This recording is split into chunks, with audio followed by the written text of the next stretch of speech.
Bismillahirrahmanirrahim. Assalamualaikum warahmatullahi taala wabarakatuh. Salam bahagia, salam pertemuan di alam maya. Apa khabar saudara semua? Saya mendoakan agar anda semua sihat walafiat. Ya. Mana pula tag tu invite viewer saya pun tak tahu macam mana dah sekarang ni, macam-macam lah. Apa khabar saudara Mizi Aziz? Didoakan sihat walafiat. Saudara Mustafa Ilyas. Waalaikumsalam. Saudara Zazaz. Muhammad Azli bin Azmi. Salam. Samsul Anwar. Terima kasih menemani saya saban malam. Saudara Faizal Acoy. Hafazah Abu Bakar. Saudara LC Diksi. Badrin Abu Bakar. Assalamualaikum. Terima kasih. Saudara Jamaluddin Omar. Ramli Sabran. Saudara Syukur Jamil. Saudara Mauludin Sagi. Saudara Roslan Mak Yatim, Saudara Mustafa Hamid, salam perjuangan, terima kasih. Azali Kasim, suara ini serak sikit ya. Dr. Ahmad Humaizi, Jo Goviejo, menyusahkan saya menyebut Azara ni. Aduh, nama-nama macam ni kau tak sebut nanti marah pula. Tapi saya nak menyebutnya tergeliat lidah, brother. Ajim Kadir, Saudara Samsul Amir, Saudara Intan Zalinda. Apa khabar Intan? Moga sihat. Tapi gambar lelaki rasanya tak Intan. Saudara Nomaria, Cikgu Jinggu. CGU Cikgu lah tu ya. Mira Harun, Cik Kamariah, Pak Long, Anggrek Rimba. Semoga Anggrek Rimba itu mekar mewangi dalam halaman maya ini ya. Saudara Raida Jengget, Paridan Idan, Azmi Nordin. Saya ni tunggu manalah. Rahmat Mansur, Farizan Osman, Zainal Abidin, Yusran Yusof. Saya nama. Tak apa, asalkan saudara like dan share. Saudara Imam Hashim, Malik Muhammad. Mana Rubidin ni tak muncul, tak ada dengan pasangannya ya, selalu bersama-sama dengan kekasihnya. Ruby dan juga Rosinin Koringot daripada Sabah. Tak nampak muncul, tapi tak apalah. Saya harus meneruskan pencerahan pada malam ini. Ya, saudara Hashim Alias, apa khabar dari Melaka saudara? Ya, kita bersahabat 4 dekad yang lalu, Saudara Hashim. Saya tidak pernah melupakan persahabatan. Setiap kali siapa yang saya temui, kalau mereka itu sahabat saya, akan saya kenang. Inilah persahabatan yang akan kita bawa ke akhirat nanti. Ya. Tun Aman, Cuman, Nur Samda. Okey, saudara. Saya teruskan dengan pencerahan dulu tentang COVID-19. Seperti biasa, kita tinggal 3 hari saja lagi untuk kita berada dalam ruh Ramadan. Kita akan berpuasa bulan yang cukup mulia. Saudara, untuk kita bersama dengan keluarga, tinggal 3 atau 2 hari lagi je. Ya, saudara, saya rasa 3 hari lagi. Tapi terpulanglah. Soal mengikut falak ke, mengikut isap ke. Kita ni rakyat yang sentiasa menurut apa saja yang diumumkan oleh penyimpan mohon Raja-Raja Melayu, kita akan patuh. Liza Saida, Ras AK, Fazal Omar, Yaya Ibrahim.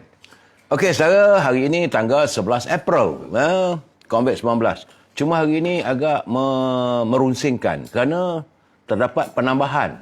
Semalam 1,510, tapi hari ini sudah 1,739 yang dijangkiti virus corona dengan mengundang 8 kematian, saudara ya.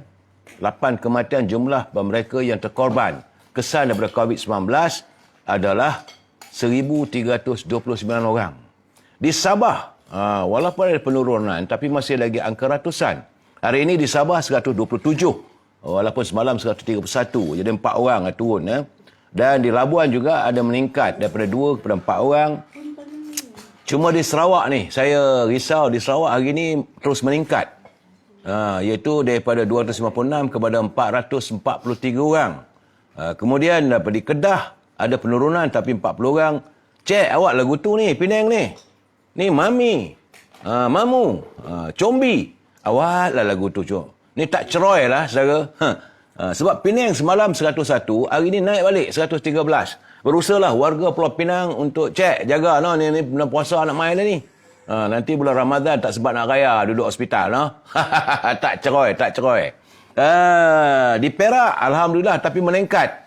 Yup. Mikema ni merayap ke mana? Ni semalam 46, hari ni naik pula 50. Janganlah gitu, Yup. Nanti Raban Tebin kita orang Perak ya. memang teman tak sure tengok. Teman ingat nak balik ke Perak bulan-bulan puasa ni, raya ni. Tak dapatlah kalau dah begitu. Perintah Kawalan Pergerakan PKP kata mereka. Hai. Tak ada merasalah teman nak balik ke Perak ya, nak mengukui tabuh kata orang Perak dulu-dulu. Sekarang zaman dulu-dulu kalau datang bulan Ramadan, saya kegemaran zaman anak-anak saya suka bermain dengan genang raya kalau orang Kedah kata, tapi di Perak dipanggil tabuh, bukan kerentung tabuh. Dan di Selangor meningkat, semalam 415, hari ini 535. Di wilayah Persekutuan semalam 106, hari ini 96. Putrajaya semalam 10, hari ini 11. Negeri Sembilan, gapo ni? Negeri Sembilan daripada 28 tiba-tiba naik 40. Begitu juga di Melaka. Hashim, saudara Rosi Lendu. Di Melaka daripada 6 semalam single digit, hari ini meningkat 59 orang. Cuma di Johor alhamdulillah nampaknya trend penurunan di Johor agak ketara, semalam 80, hari ini 67. Kerana sebelum itu 103, dia turun 80, hari ini turun 67. Pahang ada kenaikan sikit, semalam 13, hari ini 22. Di Terengganu juga turun. Comel. Semalam 44, hari ini Terengganu 34. Di Kelantan, saudara Azmi, walaupun berkurangan, tapi tak begitu menyenangkan.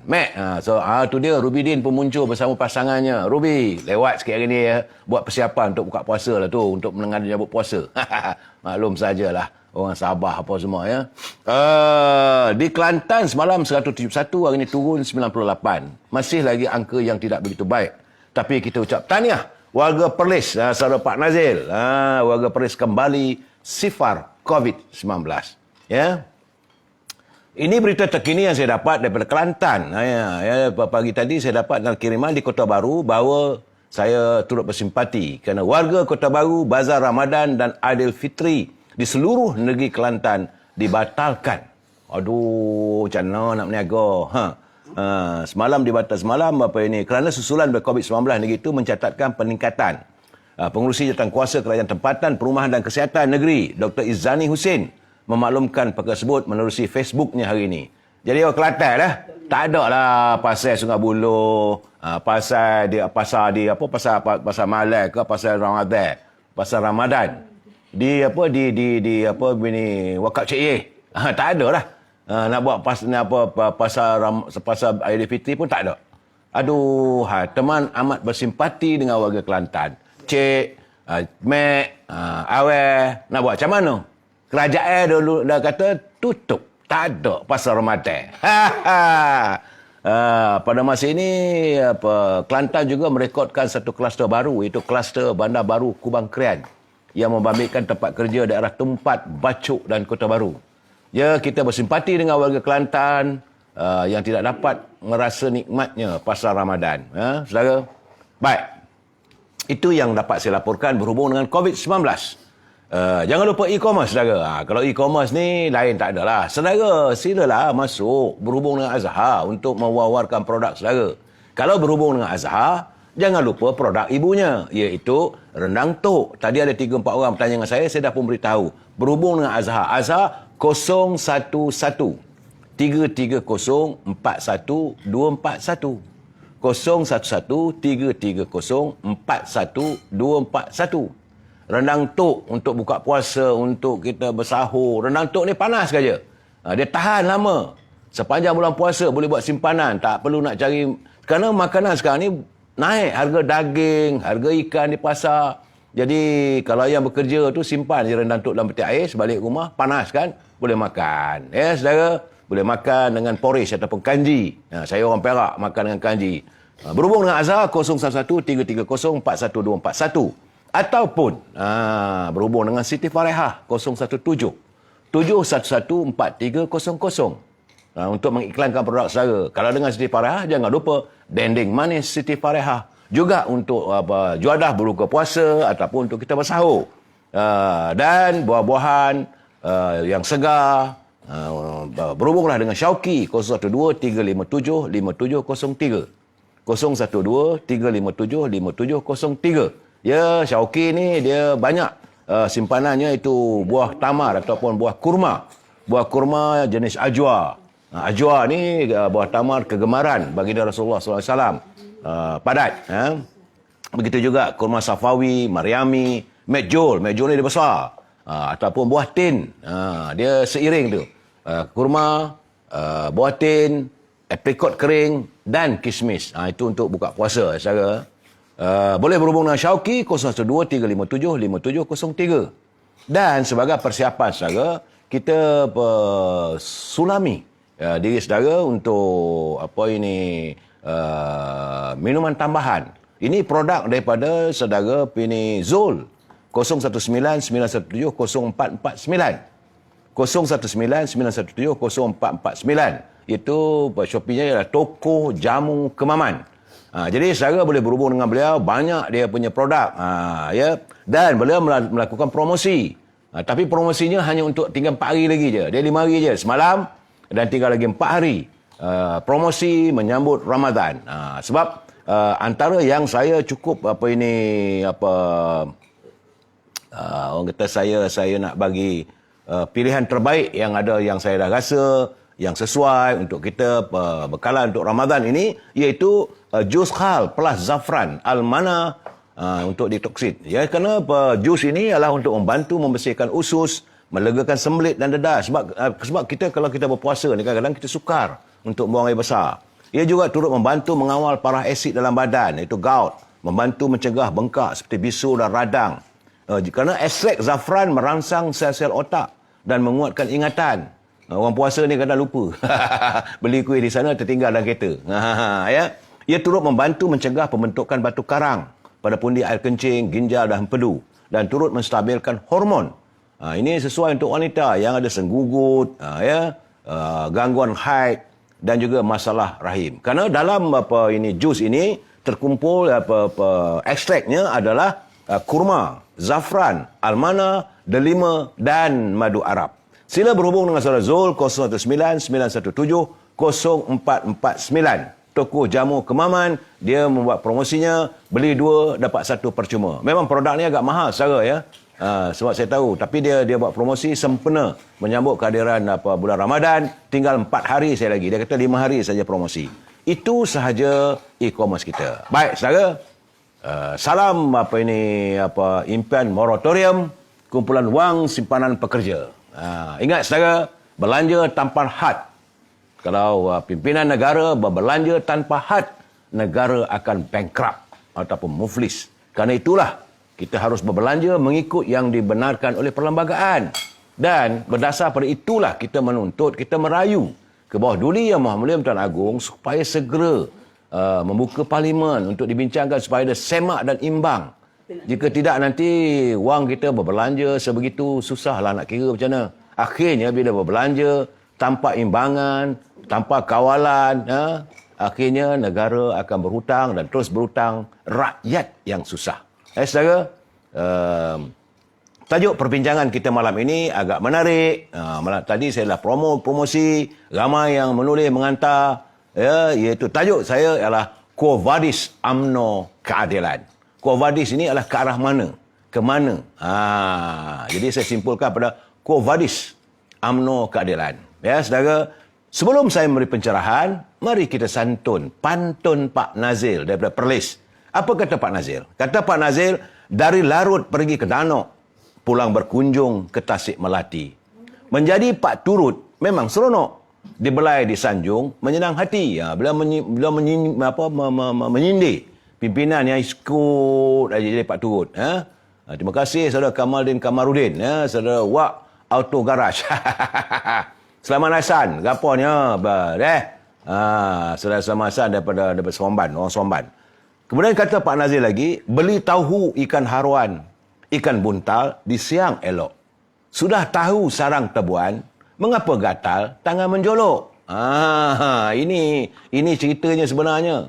Dah tahu sarang tebuan tu ada itu, kau jolok apa pasal? Bengkak lah jawabnya. Bukan jolok sarang langau. Langau ngongang-ngongang. Itu sindiran pada Pak Nazil, pada saudara pelayar-pelayar saya hari ini. Ya. Raza Ahmad, hanya tuanku, tolonglah dengar suara nyata ni. Yalah. Ya, kita berdoa, kita minta lah saudara. Datuk dengar cerita bagan Tun Razak Action telah dijual. Bukan bangunan. Bangunan Tun Razak Exchange memang telah dijual, tapi saya tak dapat lagi dia punya detail ya.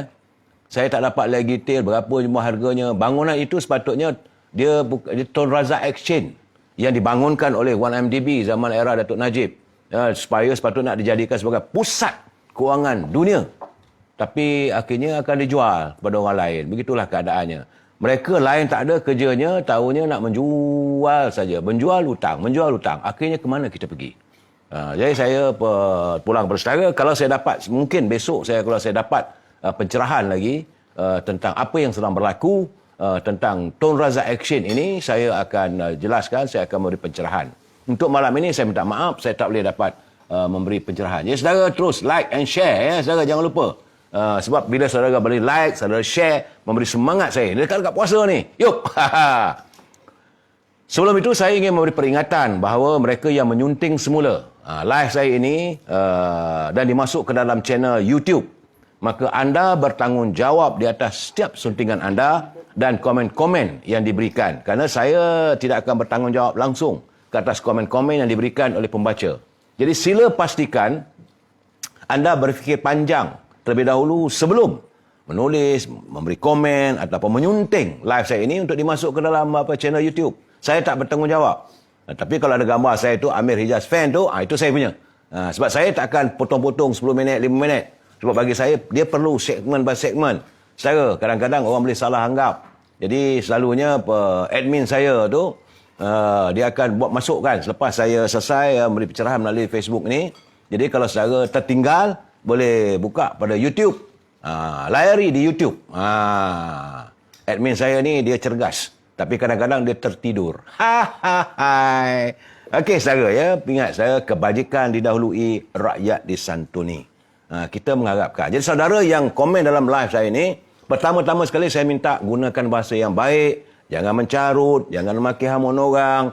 Tak guna pun kita sama Melayu. Gunakanlah. Kita adalah warga bangsa cita damai. Kita warga bangsa yang harmonis. Kita menggunakan bahasa yang molek-molek. Kita orang Melayu. Orang Melayu ni indah. Kalau dia marah pun dengan penuh dengan sindiran. Dalam berpantun, ya, dalam selokanya dia menyindir, saudara. Dan saya hari ini masih ingin meneruskan permohonan warga bangsa kita, rakyat, yang mahukan agar supaya setiap ini kaki tangan di Kementerian Kewangan ataupun di Bank Negara supaya menyelesaikan masalah moratorium rakyat. Ni nak raya ni. Apa rasanya kalau tiba-tiba kenderaan mereka disita ataupun ditarik? Yang lebih menyedihkan lagi, surat-surat tuntutan hutang telah pun dikeluarkan. Rumah-rumah akan disita. Orang nak raya, orang nak berpuasa. Saya tak tahulah macam manalah perasaan mereka yang menjadi menteri ni.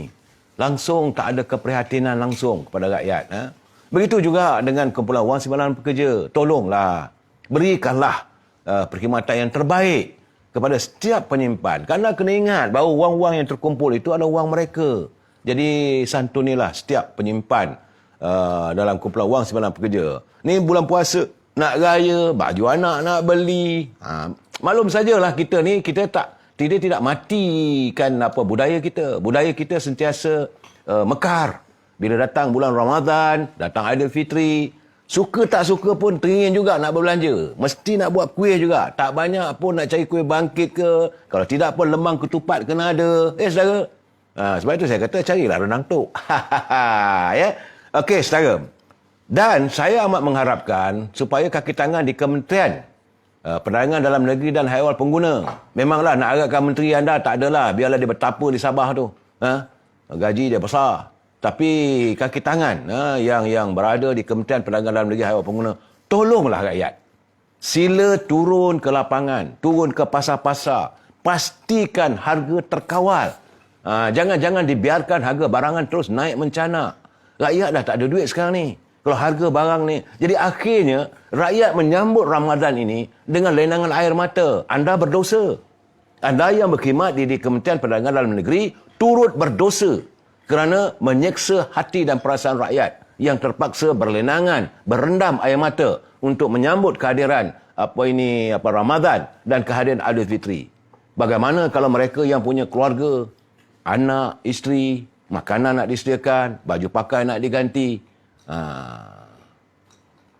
Ya tu, kalau didengar sangat kena balun juga. Pok Lan, saya bukan nak membalun, saya memberi pencerahan. Tidak terniat saya untuk maki hamun orang. Cuma saya dengar betul-betul. Saya bagi tahu sebab saya minta supaya Kementerian Perdagangan Dalam Negeri, saya minta supaya bank negara, kaki tangan di bank negara, saya minta kaki tangan di apa ini yang jaga syarikat-syarikat yang anda meluluskan lesen syarikat kewangan. Jadi janganlah diderakan rakyat. Dalam keadaan ini, nak puasa ni 2 hari, 3 hari lagi. Saya dapat membayangkan. Kemudian saya tengoklah, Jcom masuk. Oh, itu tak kena, ini tak kena. Saya nak bagi tahu pada teman-teman dalam Jcom. Anda mungkin tak terasa. Kerana anda punya gaji bulanan. Bagaimana keluarga anda? Bayangkanlah, sebelum ini anda tidak mempunyai pekerjaan. Anda tidak ada pekerjaan. Bagaimana waktu anda tak ada kerja? Susahnya anda untuk hidup. Dan sekarang ini bila anda dapat jawatan sebagai pegawai ke, sebagai penyelia ke, sebagai kaki tangan Jcom ini, berusahalah untuk membantu rakyat. Berilah penerangan apa bantuan-bantuan ataupun yang disediakan oleh pihak kerajaan. Macam mana cara nak bagi? Kalau tekun ke, kalau apa ini ada apa ni, bantuan apa ikhtiar ke, amanah ke, santuni rakyat dalam keadaan sekarang. Bukan menyanggah apa yang dicakap.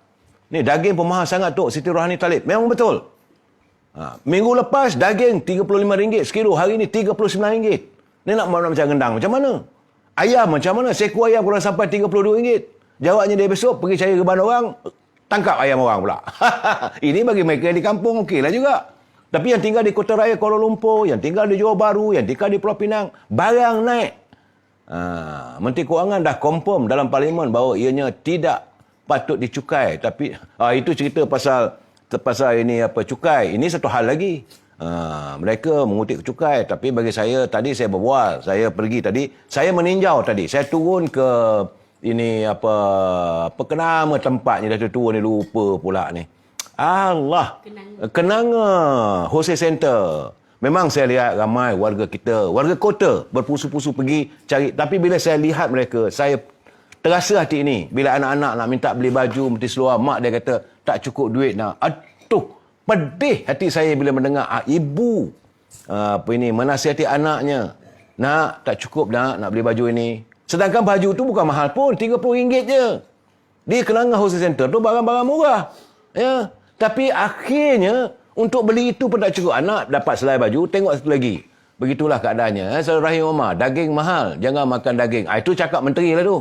Daging mahal, jangan makan daging. Ikan mahal, jangan makan ikan. Telur mahal, jangan makan telur. Akhirnya kunyah apa? Itu Saudara Rahim. Ini keadaannya sekarang ya. Ya, saudara. Dan hari ini saya terperanjat. Saya amat terperanjat apabila Ketua Polis Negara mengumumkan. Saya betul-betul terperanjat apabila dia mengatakan sejumlah 3.5 bilion nilai dadah berada dalam simpanan polis. Ya Tuhan, teruknya negara kita ini menjadi pusat dadah rupanya. 3.5 bilion yang telah pun disita oleh pihak polis. Dan itu termasuklah segala dengan daun ketumnya. Ketua Polis Negara Tan Sri Abdul Wahab Bin berkata daripada jumlah sebut nilai rampasan terbesar adalah kokain.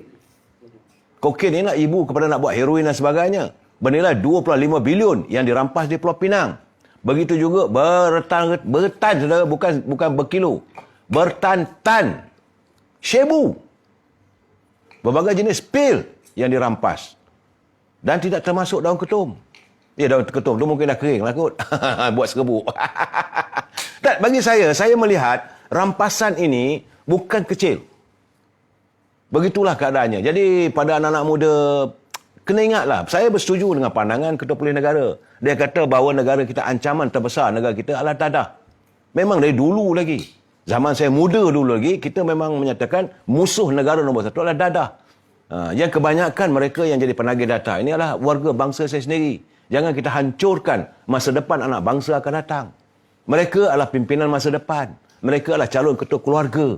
Jangan kita biarkan anak muda kita ini terjebak dengan najis dadah. Tapi dalam keadaan begitu, saya ketawa seketawa-ketawanya lah. Nah, sebenarnya hari ini saya dapat pula. Zaman masa sekolah dulu, saya ingat lagi zaman masa sekolah tu, kalau sesiapa yang tidur dalam kelas, memang sah kena baling dengan duster oleh cikgu. Saya ingat lagi, ataupun dah ambil kapur tu, pengup dia baling. Dan hukum dendanya berdiri atas meja. Tapi hari ini, tiba-tiba, ya, dulu kalau kena berdiri atas meja tu, rasa malu, Tuhan aja yang tahulah. Masa recess pun tak berani tunjuk muka. Tiba-tiba hari ini, seorang timbalan menteri boleh berdengkur tidur lena dalam majlis. Astaghfirullahalazim. Dia ni memanglah, dulu memang dia sakit. Ya, waktu dia pergi ke parlimen, dia dibawa sebab dia ada sakit jantung dan sebagainya. Datuk Adeline Shaili Sheikh. Kalau dah tak sihat, tak payah hadir lah. Ini berdengkur. Orang kejut, dia tak bangun. 3 orang kejutkan dia. Akhirnya bodyguard dia datang, kejutkan dia, baru dia bangun. Dan dia tidur atas pentas. Semua orang tengok. Ini amat memalukan. Jadi saya teringatlah dalam filem apa ke? Dalam filem Padi Malinja, apa ke filem Piramli, satu filem tu. Ya? Masa-masa manis. Dalam filem Masa-masa manis, ingat tak? Cikgu suka main bola. Hari-hari cikgu main bola. Saya ingat tak? Jadi tiap-tiap hari Yang Berhormat bagi ceramah. Tiap-tiap hari lawat kawasan. Tiap-tiap hari Yang Berhormat bagi pergi program. Tapi harinya tiap-tiap hari Yang Berhormat tidur. Jadi kepada Tan Sri Muhyiddin, janganlah menyeksa orang untuk jadi menteri, timbalan menteri kalau dah tak boleh, dia tak sihat. Dan pegawai-pegawai menteri pun dah tahu menteri awak tu tak sihat, tak payahlah nak adil, memalukan. Dan benda sekarang ni dunia tanpa sepadan. Bila benda ni rekod, 1-2 tengok, malu kita. Betul Saudara Abu Samah penat Datuk, memang kita tahu. Tak tahulah dia penat untuk apa. 3 orang kejutkan, betul Saudara Anizam Shah, 3 orang kejutkan baru bangun. Dan ini dirakamkan dan satu dunia tengok. Sebab dunia tanpa sepadan hari ini. Kalau selama hari ini kita ketawakan adanya menteri India tidur ke, menteri di negara Afrika tertidur ke, ataupun di England ke, di Norway ke. Ini menteri Malaysia. Mestilah jadi headline.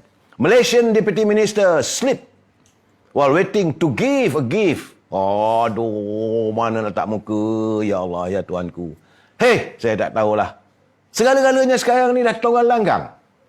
Saya bukan nak marah, tidaklah. Tapi Saudara Jalani Harun, alo, memanglah alo. Dah kita kejut tu, alo. Kalau saya jadi bodyguard, saya lempang aja. Memalukan. Macam mana kan? Ini keadaannya lah. Jadi, dia menteri. Sepatutnya menunjukkan sifat yang baik. Ini tapi sekarang ni masih lagi cerita video, audio ni. Bukan video ni, cerita audio.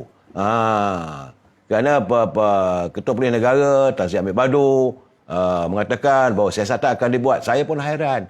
Apa masalah? Berkali-kali saya kata, apa masalahnya perbualan antara Datuk Sri Zahid Hamidi dengan Datuk Sri Anwar Ibrahim dalam telefon? Siasat kenyataan Tan Sri Muhyiddin yang dilihat sebenar-benarnya boleh dilibatkan sebagai memberi rasuah politik. Itu lebih penting. Sebab bila dia kata ahli-ahli Parlimen UMNO ni bagi jawatan, bagi menteri, bagi jawatan timbalan menteri, bagi duduk dalam GSC, maka mereka akan menyokong kita. Itu rasuah politik. Itu perlu disiasat. Jadi sebab itu Ketua Pergerakan Pemuda UMNO bahagian Petaling Jaya, Saudara Azlan Abu Bakar, dia kata adalah tidak wajar gesaan untuk menyiasat hanya untuk perbualan Datuk Seri Anwar Ibrahim dengan Datuk Seri Zahid. Dia tidak wajar bagi seorang Ketua Polis Negara nak menyiasat benda begitu. Sedangkan banyak lagi. Siasatlah ke mana perginya budak jolo ni yang siap jadi beruang, siap jadi itu, siap jadi ini. Sampai sekarang tak dapat. Cari Nek Faizal sebelum hukuman dijatuhkan kepada Datuk Seri Najib. Kalau boleh siasat Tan Sri Izzati yang katanya mempunyai wang, keluarganya ada wang di Singapura. Siasat. Mereka ni perlu dibawa ke muka pengadilan. Ini lebih berbahaya. Ini lebih teruk lagi daripada berbual, daripada Datuk Seri Anwar Ibrahim berbual. Itu yang saya rasa tak ada kepentingan, tak ada keperluan. Kenapa nak dihabiskan waktu pihak polis untuk menyiasat yang bukan-bukan? Saudara, itu pandangan saya lah. Jadi pandangan daripada Ketua Pemuda daripada Petaling Jaya tu, saya menghormati beliau. Inilah jiwa pemuda. Kalau tak betul dia sanggah. Error Ringo, simbah je air kalau tidur. Sekarang ni bab menteri tidur ni, itu pasal lah rakyat susah. Kalau menteri tak tidur, rakyat senang. Kalau menteri memikirkan tentang rakyat, tak adanya sekarang ni. Aduh, saya pun tak tahu apa nak jadilah negara kita ni. Baik, kita masuk pula sedikit ni tentang ada orang bertanya dengan saya, macam mana dengan Perikatan Nasional? Saya kata Perikatan Nasional, saya tak maulah nak cakap besar. Saya tidak mahu mendahului kerja Tuhan. Ya, segala-galanya takdir di tangan Allah Subhanahu Wa Taala. Tetapi saya berdasarkan kepada pengalaman-pengalaman silam saya. Saya bukan satu hari dalam politik. Saya terlibat dalam politik sejak umur 21 tahun. Sekarang 65 tahun. Dah 44 tahun dah. Bukanlah otai. Tetapi tahulah bila orang kata terkilas ikan di air. Kita dah tahu jantan betinanya. Kalau tengok cuaca tu gelap, belum pasti hari hujan. Awan berarak mendung, belum pasti hujan. Tapi kadang-kadang kita tahu tiba-tiba di tengah hari yang panas, hujan di tengah hari. Ada berlaku. Jadi kita dapat membaca. Sebab saya melihat, saya bersetuju dengan apa pandangan daripada pengarah eksekutif Ilham Center, Saudara Syamuddin Bakar. Dia berpendapat bahawa pada pilihan raya ke-14 dulu, ia tidak sama dengan pilihan raya yang ke-15 akan datang. Kerana besar berlaku pertembungan 3 penjuru. Kalau pertembungan 3 penjuru berlaku, boleh dah waktu itu menguntungkan Pakatan Harapan. Waktu itu, UMNO, PAS dengan calon-calon daripada Pakatan Harapan. Dan jika berulang kali ini, yang untungnya sebenarnya Pakatan Harapan tak untung juga, tapi sebenarnya boleh menguntungkan Barisan Nasional.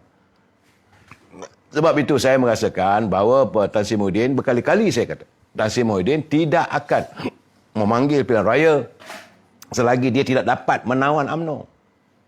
Sekejap, saya minum dulu, saudara. Tersedu.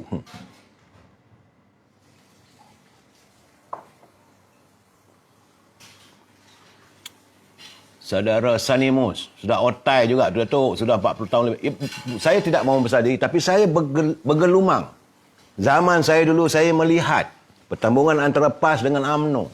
Waktu ada wujudnya Berjasa, wujudnya Semangat 46, wujudnya Parti Keadilan, wujudnya DAP, Gerakan, Parti Cinta Malaysia, Parti Front Socialist yang dipimpin oleh Fan Yuting. Saya ingat lagi. MIC bergaduh, bertekak, wujudnya dengan Panditan, wujudnya ini parti yang cuba masuk dalam buat tubuhkan parti Indian. Kemudian wujudnya Parti Kima, macam-macam ada. Tapi waktu itu, saya nak katakan, waktu itu pilihan raya waktu itu, UMNO Barisan Nasional kukuh. Nasib Dr. Mahathir lah. Dia memimpin waktu itu UMNO Barisan Nasional dalam keadaan yang cukup stabil. Ekonomi okey, rakyat okey. Ni saudara ni di semalam tanya ni. Saudara Zaini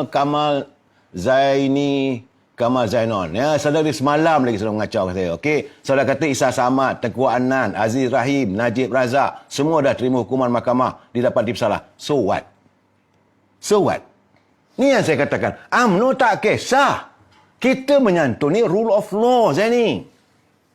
Apa tujuan anda masuk dari semalam nak tanya? Nak nunjukkan bahawa pimpinan UMNO ini korup. Saudara jangan lupa mereka yang ada dalam PPBM sekarang ni, Parti Perikatan Nasional, yang jadi kerajaan, yang jadi menteri, lebih teruk korupnya. Perangai lebih teruk lagi, lebih hina lagi. Saudara tengok apa jadi pada Azmin. Sembunyikan cerita semburit. Bukalah. Apa cerita Tan Sri Muhyiddin? Saya tak mau belasah. Sebab dia Perdana Menteri kita. Bila saya belasah dia betul-betul nanti, saya akan tersinggung. Jadi saya nak mengata beberapa pimpinan UMNO. Saya terima. Ada saya menentang. Saya tidak pernah menentang. Siapa saja yang dibawa ke muka pengadilan, kita terima apa saja hukumannya. Tetapi ini negeri rule of law. No one is above the law. Sebab itu kita mahu mereka yang merogol orang disiasat. Perlu dibawa ke muka pengadilan. Mereka yang terlibat. Apa dosanya Amah yang datang dari Indonesia, yang dirogol. Apa cerita budak yang kena cabul, diperlis. Saudara jangan main-main dengan saya. Bukan saya tak tahu saudara ni. I know better than you about all this sort of scandal of the leaders. Bukan seorang, semua. Kalau nak hidup, buang semua sebenarnya. Tapi kita menyantuni semua satu persatu. Saya menjelaskan tentang apa yang berlaku tentang politik. Saudara nak cuba-cuba saya. Daripada semalam lagi saya tengok, saudara semua masuk. Dan saudara nak tuduh UMNO ke? Ini cerita benar. Kita mahu UMNO dibersih. Ya, saya setuju. Kita mahu UMNO dibersih supaya rakyat sokong. PBM tak perlu kita ambil tahu. Kita jaga UMNO. Angkat kuli supaya UMNO diterima. Saya dah bercakap berkali-kali. Saya kata sekarang ni pemimpin yang ternyata bersih. Yang ada dignity. Yang Muhammad Tengku Razali. Tapi bila saya katakan berilah kesempatan Tengku Razali untuk rule the country. Saudara kan tuduh saya orang Tengku Razali lah, saya begitu begini. Mengenal saudara kata Tengku Razali tu. Saya dah kata, untuk dalam saat ini, the best candidate untuk menjaga keharmonian, untuk menjaga ekonomi kita, latar belakangnya, pengetahuannya, tidak boleh dicabar, tidak boleh di-challenge. The only and the only one, Yang Berhormat Mulia Tengku Razali Hamzah. Saya cakap, dari berkali-kali saya dah cakap. Tapi apa nak buat? Beliau menjadi penasihat UMNO. Kadang-kadang nasihat dia orang tak nak dengar. Dia dah bagi tahu tarik sokongan daripada PBM. Banyak orang marah pada dia. Bila dia kata, PAS, jangan main kong kali kong. Jangan main kayu tiga. Orang marah pada dia. Akhirnya, memang ternyata bila dia kata PAS ni macam pelacur. Dia tak maksudlah pelacur yang macam duduk mengangkang tepi jalan tu. Tidak. Maksudnya, sanggup menggadaikan perjuangan mereka. Demi untuk memikirkan diri mereka. Memang saya kata Tengku Razali yang terbaik. Jadi, bila kalau saya wawarkan, orang semua masuk, balon dia, saya bersimpati dengan Yang Berhormat Mulia Tengku Razali. Dia niatnya lain tak ada. Niatnya adalah untuk rakyat. Dari dulu lagi, dia tak ada, kalaulah ditakdirkan, dia jadi Perdana Menteri. Dia tak akan melakukan KKN, korupsi, kronisme, nepotisme. Dia tak akan bagi untuk siapa pun. Beliau pun sekarang ni single.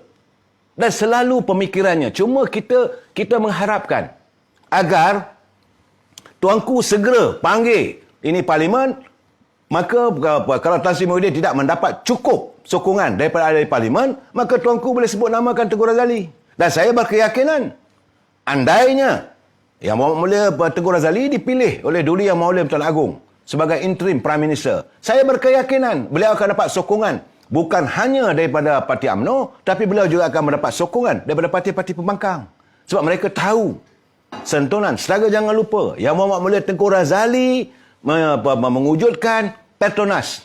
Itulah jasa terbesar yang dilakukan oleh Yang Berhormat Mulia Tengku Razali, wujudnya Akta Petronas. Dan kerana Petronas itulah negara ini maju. Ada Tengku Razali ambil gaji daripada Petronas? Ada boleh ambil keuntungan Petronas? Tidak, orang lain yang mengambil keuntungan. Orang lain yang menyapu segala-gala kontrak. Dia tak ada.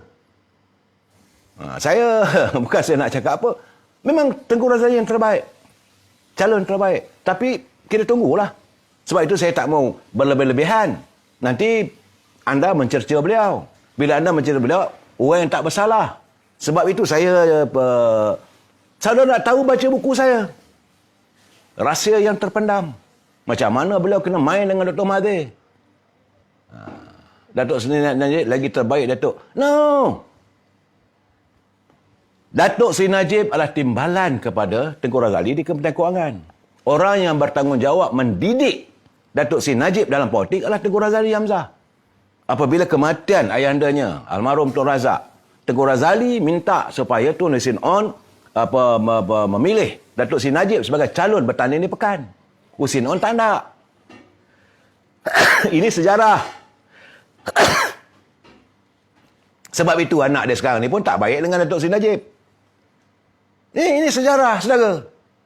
Tapi Tengku Razali melihat bahawa Datuk Najib adalah secara sama juga bila Tengku Razali adalah orang bertanggungjawab membawa Datuk Seri Anwar Ibrahim menyertai UMNO. Kerana memenuhi amanat Tun Razak. Orang tak senang dengan begitu. Ini keadaan saudara, ya, jangan lupa.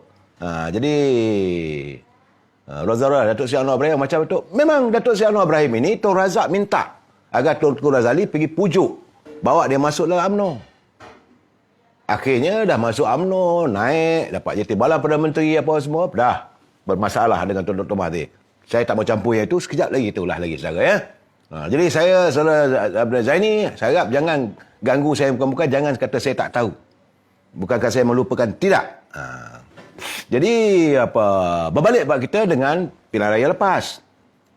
Apa yang dilakukan? Sebab itu kalau analisa setelah ianya berlaku, boleh kita anggap sebagai analisa. Analisa daripada Merdeka Center tu, Saudara Isyamuddin, dia kata bahawa yang lalu memang banyak kebentungan kerana keputusan PRU14 menyaksikan sekurang-kurangnya 30 kursi parlimen dimenangi oleh Pakatan Harapan kerana berlaku pertandingan 3 penjuru. Di samping itu, saya nak tambah lagi, ada 30 kawasan lagi yang majoriti pengundinya adalah pengundi Felda. Jadi terdapat 60 kawasan yang akan berbalik kepada UMNO Barisan Nasional. Ini realitinya. Sebab warga Felda pun sudah berkali-kali bercakap. Saya pergi. Siang tadi saya berjumpa dengan beberapa orang yang datang daripada Felda Besaut. Waktu saya makan, jumpa 5-6 orang, jumpa dengan saya. Memang mereka kata bahawa Felda ni, warga Felda sekarang ni kelendak membalik-balik. Memang kita buat silap dulu. So itu ada 30 kursi.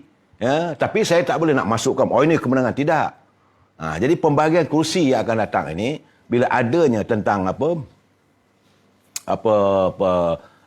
pertembungan nanti, saya yakin. Sebab itu Datuk Seri Zahid Hamidi mengatakan UMNO go solo. Lebih baik go solo. Orang kedua macam-macam. Malahan bila ada video tu yang saya seronok sangat tu, bila Azmin Ali kata apa? Kata Azmin Ali, tindakan Datuk Seri Zahid berbual dalam video, dalam audio bersama dengan Anwar Ibrahim adalah satu pengkhianatan. Oh, Azmin Ali bercakap soal pengkhianatan. Halamak, brother. Paling wow lah kenyataan tu. Kerana siapa tak kenal Azmin Ali? Dulu mengaku anak angkat Dr. Mahathir, anak angkat Siti Asmah. Akhirnya maki hama Dr. Mahathir. Bernaung di bawah Datuk Seri Anwar Ibrahim. Kemana saja sehingga Datuk Seri Anwar Ibrahim bermasalah dengan pimpinan dalam PKR. Tanya dengan ini ahli parlimen David Tamerloh. Saya tanya dengan beliau, dia ada pedih, kata kenapa you keluar tak boleh terima Azmin Ali. Tanya pada dengan Izzah Makno. Tanya pada Lokman Adam. Semua tu tak boleh terima Azmin Ali. Ini cerita benar. Dan semuanya tahu bahawa Azmin Ali adalah pengkhianat. Boleh kata orang pula pengkhianat. Dan kita pun tanya langkah Sheraton tu, itu adalah langkah yang suci lah. Sebab itu sekarang ni saya katakan, apa saja calon yang akan diturunkan, uyup. Uyup, saudara. PBM uyup. Tak payah nak tunggu. Dan saya bersetuju dengan pandangan daripada saudara Mohsin Abdullah dalam Free Malaysia Today hari ini. Dia kata Malaysia Today dalam tulisan dia kata Sinchu ada menulis bahawa Muhyiddin is waiting to see UMNO split. Memang Tan Sri Muhyiddin mengharapkan UMNO ini berpecah belah. Sebab itu ditajuk orang ni, dia memang mengharapkan UMNO ini lemah. Jadi bila berlaku perbalahan dalam UMNO, orang dah mula nak menjatuhkan presiden, kata begitu, kata begini, UMNO lemah, seronoklah dia sebab dia nak tawan UMNO. Berkali-kali saya katakan, saya bersetuju dengan pandangan daripada saudara Mohsin Abdullah. Memang betul. Bahawa bila sahaja UMNO lemah, yang untungnya PBM. Sebab itu warga UMNO kena sedar.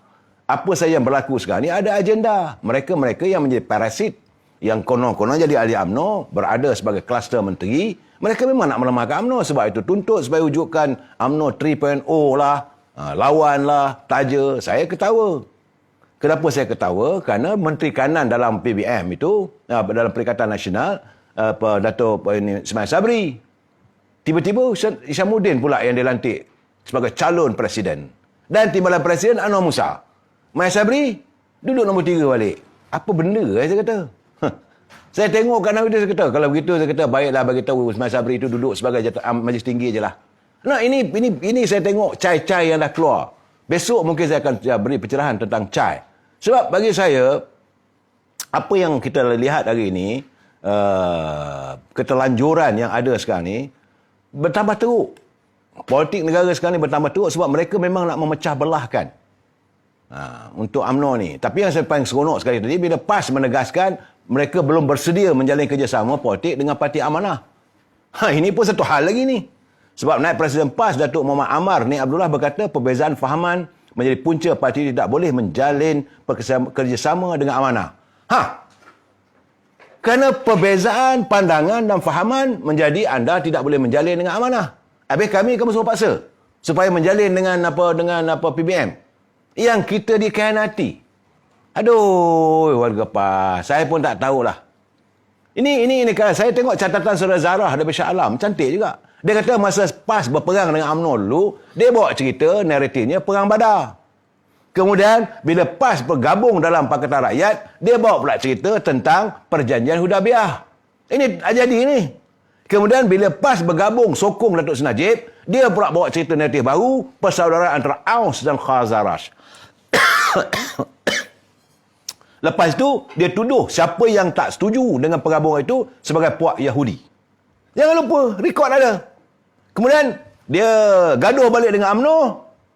Pastilah puak-puak PAS ni akan bawa cerita Habil dan Khabil. Jadi semasa langgar SOP kuarantin ni, maka tentulah dia akan timbul cerita apa? Burung hut-hut.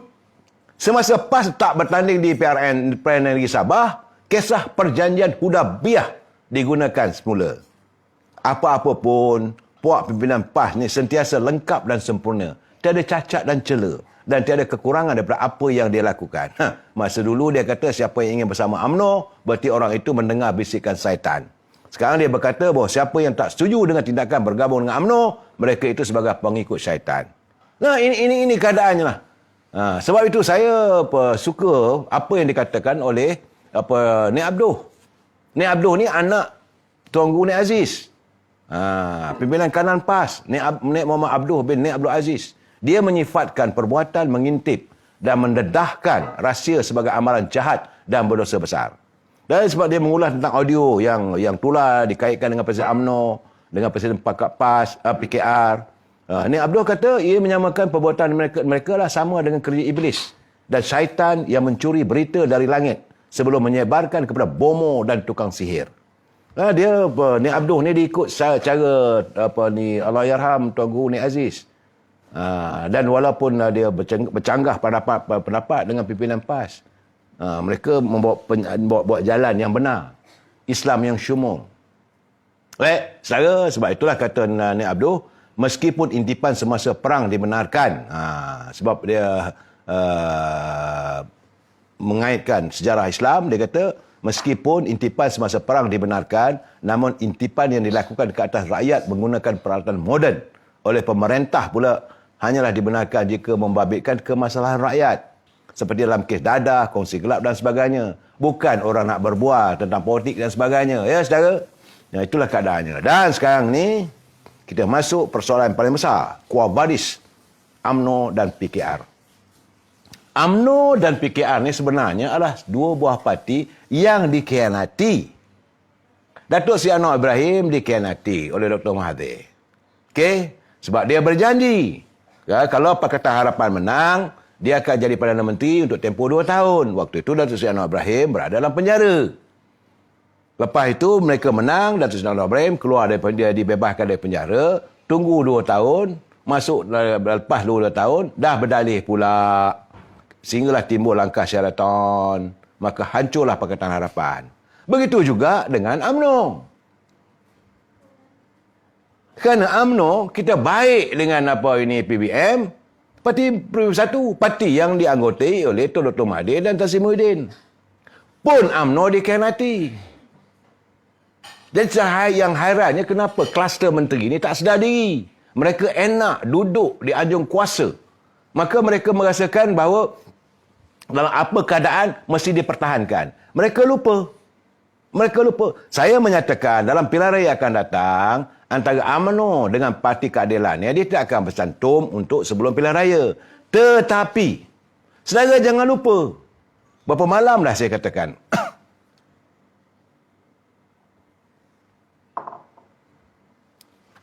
saya dah katakan bahawa pimpinan Parti Pribumi sekarang ni, mereka sudah berjaya memecahkan Muafakat Nasional. Itu usaha pertama. Selepas pecah Muafakat Nasional, mereka ada kelegaan untuk terus berada di anjung kuasa. Jadi, yang kedua, mesti dipecahkan Barisan Nasional. Bila BMCA, MIC dan parti PBRS tidak lagi menyertai Barisan Nasional, tak adalah Barisan Nasional. Kalau ini berlaku, kita nak bertanding, bahawa UMNO nak bertanding nanti, tidaklah menggunakan lambang Barisan Nasional. Sebab itu, Datuk Zahid mengatakan, kita bertanding solo. Solo maksudnya sendirian. UMNO saja. Dan sekarang ini, mereka file dah ada di tangan mereka untuk mengharamkan UMNO. Ini realiti. Kita boleh lihat. Saya menyangkakan perkara ini akan berlaku dalam bulan Jun. Selepas Muafakat Nasional, sekarang ni dah jelas. Dengan ucapan Tuan Guru Haji Hadi apa semua tu, Muafakat Nasional habis, ruyuk dah. Dan dia akan pergi pada Barisan Nasional. Sebab Barisan Nasional ini, dua orang tu presidennya iaitu MCA dengan MIC sudah pun membuat kenyataan yang tidak lagi sealiran. Sudah ada cabar-mencabar. Ya? Ini keadaannya. Dalam itu yang berlaku, maka Barisan Nasional pun tak ada. Bila tak ada Barisan Nasional, maka UMNO akan diharamkan. Saudara, ini realitinya. Kita bercakap UMNO, bagaimana bila UMNO diharamkan? Atas sikit apa lagi warga UMNO ada? Mereka beranggapan, kalau UMNO diharamkan, ahli UMNO akan menyertai sebahagiannya menyertai PAS dan sebahagiannya akan menyertai Parti Pribumi Bersatu. Kerana PBM telah pun mewujudkan di seluruh negara.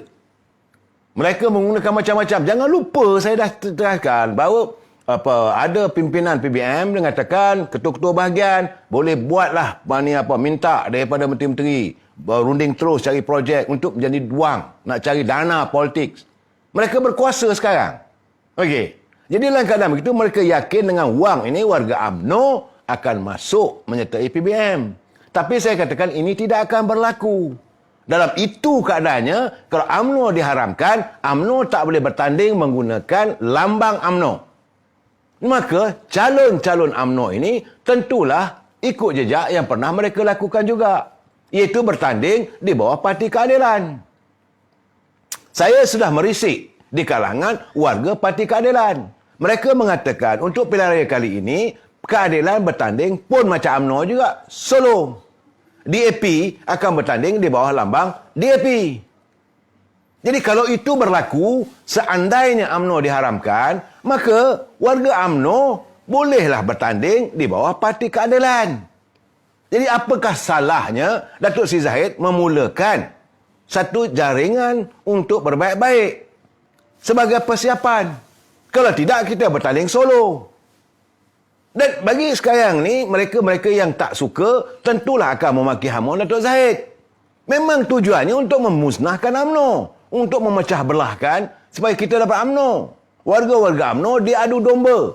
Supaya benci-membenci, curiga-mencurigai. Supaya bila berlaku keadaan begitu, kita berselerak. Bulan Jun, UMNO diharamkan. Bulan Julai diadakan pilihan raya. Sebab itu, Presiden UMNO sudah dapat membaca game mereka. Maka dalam keadaan begini kita santun dulu dengan PAS ni. Ada dengan PKR. Nak harap PAS tak ada dah. Tidak lagi ada harapan untuk menyantuni Muafakat Nasional. Tak usahlah mengatakan bahawa sudah sediakan calon, dah buat. Tak ada.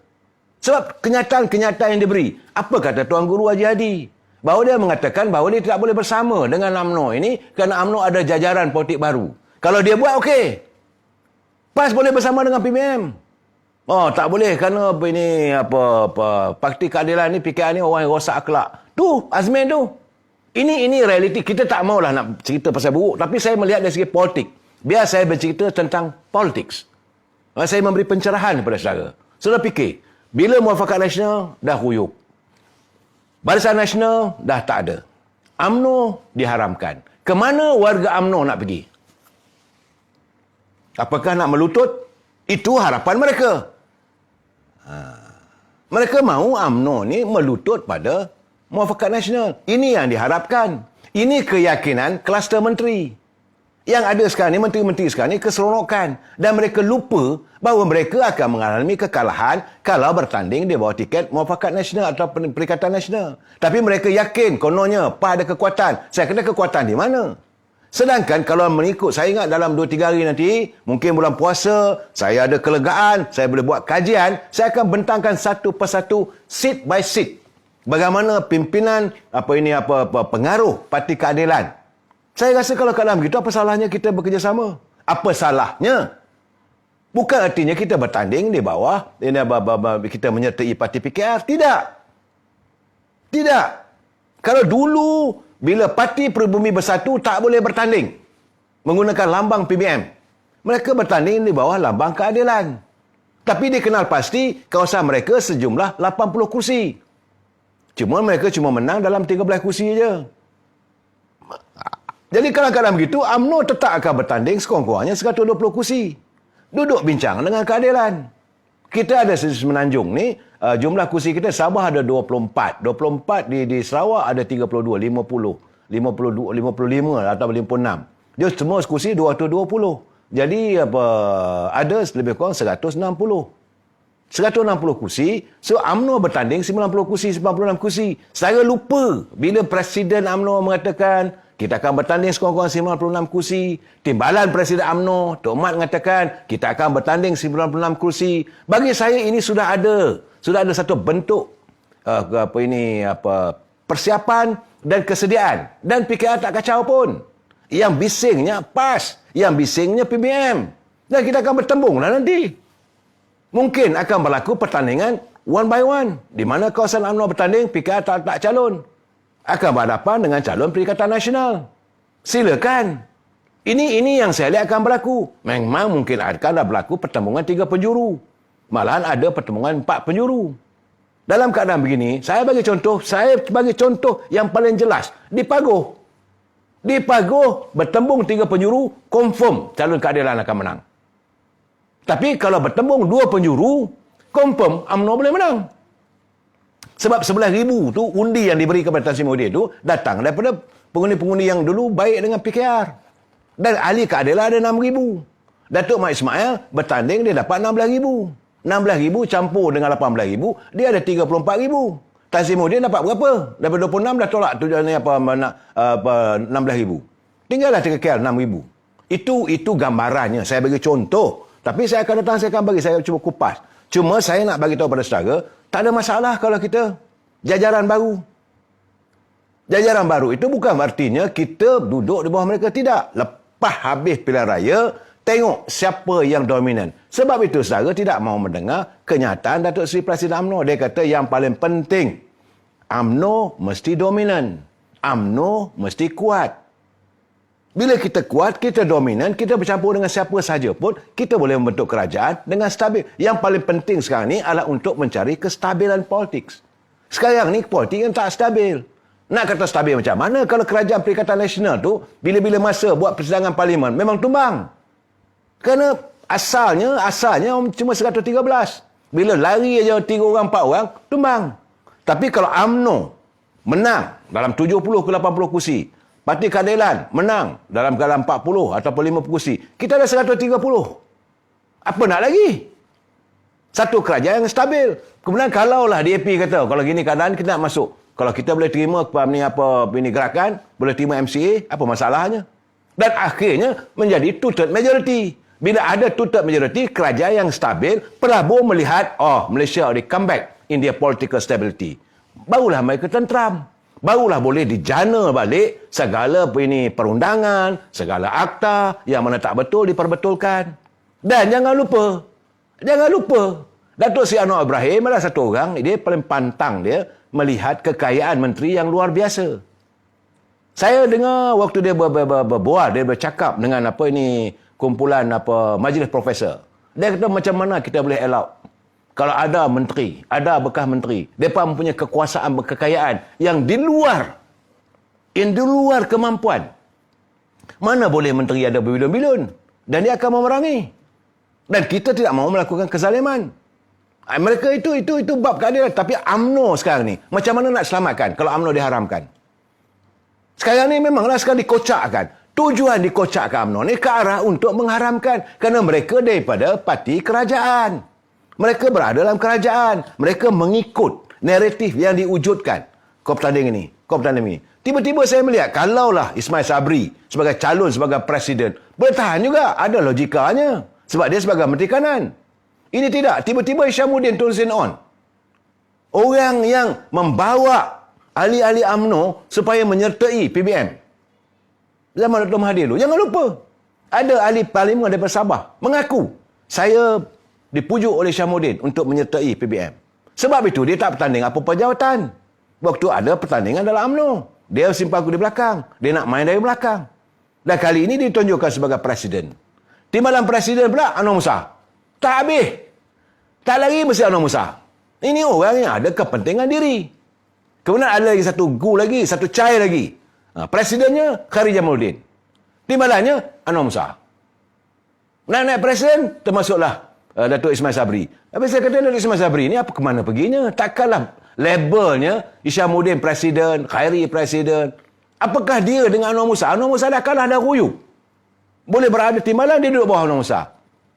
Kerana ini dicanai oleh mereka yang ada kepentingan politik. Mereka yang berkepentingan. Dan sebab itu mereka ini mengadu dombakan supaya UMNO ini hancur. Bila UMNO diharamkan, buat pilihan raya. Kononnya, bila pilihan raya umum diadakan, dalam keadaan UMNO yang terumbang-ambing, mereka boleh menang. Saya cakap terus terang, minta maaf, jangan mendahului kerja Tuhan. Kerana, sebab itulah sekarang ni, ada jaringan antara UMNO dengan Parti Keadilan. Ada jaringan. Oh, tak boleh, kerana Parti Keadilan itu bukan Parti Orang Melayu. Tu, PBM itu Parti Melayu.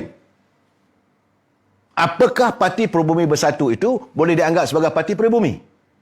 Dia dah tukar dah perlembagaan dia. Dia bukan parti dia. Apa yang ada pada PBM sama apa yang ada di bawah PKR, Parti Keadilan. Jadi kalau PAS boleh bersama dengan PBM, apakah salah UMNO bersama dengan Parti Keadilan? Let us be very fair dalam kita punya statement. Dan kalau ini berlaku antara UMNO menghadapi pilihan raya, bekerjasama dengan Parti Keadilan, yang akan dibantu oleh DAP, pengundi-pengundi Cina apa semua tu, wuyuk mereka. Kita sambung lagi malam esok. Wabillahi taufiq wal hidayah. Assalamualaikum warahmatullahi taala wabarakatuh. Selamat malam.